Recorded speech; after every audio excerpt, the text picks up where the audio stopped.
Hello बच्चों, let's read the question. The question says what happens when temperature of a solution is increased from 25 degree Celsius to 65 degree Celsius. तो आइए इसका की concept देखते हैं। तो हमारे पास इसका की कॉन्सेप्ट होगा dependence of temperature, dependence of rate of reaction,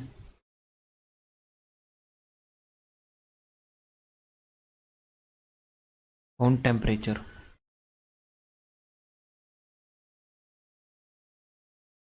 तो जैसा कि हमें पता है कि डिफरेंट रिएक्शंस के लिए, फर्स्ट ऑर्डर के लिए, ज़ीरो ऑर्डर के लिए, सेकेंड ऑर्डर के लिए जो हमारा रेट होता है वो होता है simply rate is equal to k A to the power zero in case of zero order reaction, rate is equal to k A to the power 1 for first order and rate is equal to k A to the power 2 in case of second order reaction.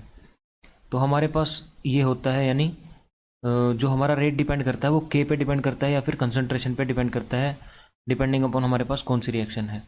तो अगर हमारे पास यहाँ पे के पे depend करता है rate, तो हमें देखते हैं, आइए, जो के है that is equal to A e to the power minus E A over R T, ये अकॉर्डिंग टू अर्हीनियस इक्वेशन।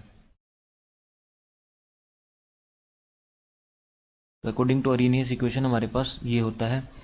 सो अगर हम इसको देखते हैं तो जो हमारा के है वो टेम्परेचर के साथ रिलेटेड है, यानी अगर हम टेम्परेचर इंक्रीज़ करते हैं तो जो ये वाली ओवरऑल वैल्यू है, ये वाली वैल्यू हमारी डिक्रीज़ हो जाएगी, क्योंकि ये वैल्यू हमारी नेगेटिव में है।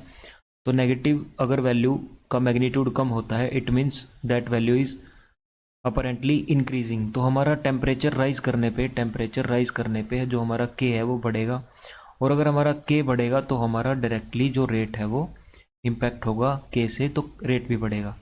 सो option D, rate of reaction increases so does the rate constant. Rate constant बढ़ने की वजह से हमारा रेट ऑफ रिएक्शन बढ़ेगा। So option D would be the most appropriate option to this question. Hope you understand the concept well. Best of luck.